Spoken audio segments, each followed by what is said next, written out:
दोस्तों, ये कहानी शुरू होता है एक पागल खाने से, जहाँ पर हमारा मेन कैरेक्टर अनीता नीडी को देखते हैं। लंच ब्रेक के टाइम पर एक नर्स उसके पास आकर उसे खाने को बुलाती है, पर नीडी जो बिल्कुल भी नॉर्मल नहीं होती है, वो उसे अचानक ही मारने लगती है और उसके ऊपर थूकती है, जिसके कारण उसको बहुत ही ऊंचे अंधेरे कमरे में बंद कर दिया जाता है। वहाँ बैठे बैठे वो अपने पास्ट लाइफ के बारे में सोचती है कि पहले वो कैसी थी और अब वो उसकी लाइफ कैसी हो गई है। और यहाँ हमारा मूवी की टाइमलाइन पास्ट में चला जाता है, जहाँ पर हम डेविल्स कटल नाम के शहर को देखते हैं, जहाँ नीडी अपने 20s में होती है और वो एक कॉलेज स्टूडेंट थी। तब हम वहाँ जेनिफर को भी देखते हैं, जो नीडी की बेस्ट फ्रेंड होती है। वहाँ दोनों बिल्कुल ही ऑपोजिट होते हैं। जहाँ नीडी बिल्कुल ज्यादा दोस्ती ना रखने वाली लड़की थी, वहीं पर जेनिफर बहुत ही फेमस और बहुत ही खूबसूरत भी थी। निधि का एक बॉयफ्रेंड भी होता है जिसका नाम चीब होता है, पर नीडी अपना ज्यादा टाइम जेनिफर के साथ ही स्पेंड करती थी। एक दिन कॉलेज के बाद जेनिफर नीडी को अपने साथ एक लोकल बार में लेकर जाती है, जहां पर जेनिफर का फेवरेट बैंड परफॉर्म करने वाला था। इसीलिए वो दोनों मजे करने रात में बार चले जाते हैं। वहां जेनिफर एक बैंड परफॉर्मर निकोलस की तरफ अट्रैक्ट हो जाती है और वो उसे पसंद करने लगती है। जेनिफर निकोलस को कोल्ड ड्रिंक ऑफर करती है, जिसके लिए निकोलस मान भी जाता है। जब जेनिफर ड्रिंक लेने गई थी, तब निकोलस अपने दोस्त से जेनिफर के बारे में कुछ गंदी गंदी बात करता है, जिसको नीडी सुन लेती है। नीडी जेनिफर को सब बता देती है, लेकिन जेनिफर नीडी को ये सब इग्नोर करने के लिए कहती है और खुद भी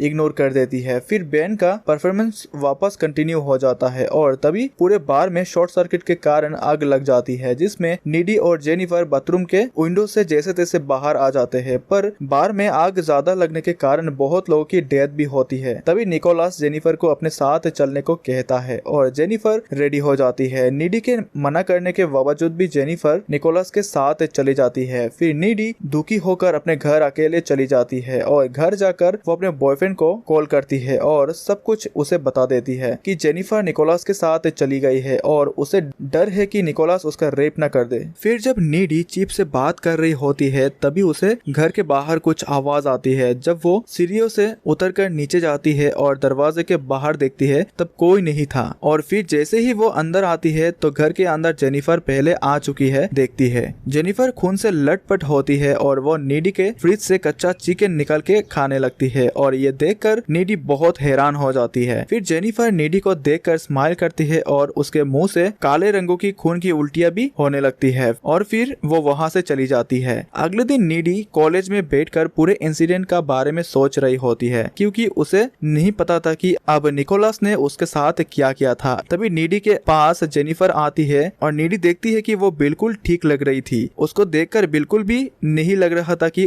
उसे कुछ हुआ है। वो बिल्कुल पहले जैसे खूबसूरत लग रही थी। और तभी उनके क्लास के प्रोफेसर क्लास में आते हैं और कल रात में हुए हादसे के बारे में बहुत अफसोस करते हैं, क्योंकि बार में आग लगने के कारण बहुत लोगों की मौत हो गई है और उनमें से कुछ उनके स्टूडेंट्स भी थे। और ये सुनते हुए जेनिफर मुस्कुरा रही होती है। क्लास के बाद नीडी अपने बॉयफ्रेंड से मिलती है और उसे जेनिफर के अंदर आए बदलाव के बारे में बताती है और कल रात के हुए इंसिडेंट के बारे में भी बताती है और ये भी बताती है कि ऐसा लग रहा है कि उसके अंदर किसी का आत्मा आ गई है। तभी जेनिफर अपने कॉलेज के फुटबॉल टीम के कैप्टन से मिलती है, जो कि बहुत दुखी था और अकेले खड़ा था। तभी वो जेनिफर को बताता है कि उसके दोस्त कल बार में हुए हादसे में जलकर मर गया है, जिसके कारण वो बहुत दुखी था। तभी जेनिफर उसको बहला फुसला कर अपने साथ पास वाले जंगल में लेकर जाती है और उसे सीड्यूस भी करती है। तभी उसके आसपास बहुत सारे जानवर आ जाते हैं और ये देखकर फुटबॉल टीम का कैप्टन भी बहुत डर जाता है और जेनिफर भी ट्रांसफॉर्म हो जाती है, जिसमें उसका दांत बाहर आ जाते हैं और वो फुटबॉल टीम के कैप्टन को मार देती है। जब वो उसे मार रही होती है, तभी उसके चिल्लाने की आवाज से वहाँ कॉलेज के प्रोफेसर आ जाते हैं और जब वो वहाँ उसे मरा हुआ देखते हैं तो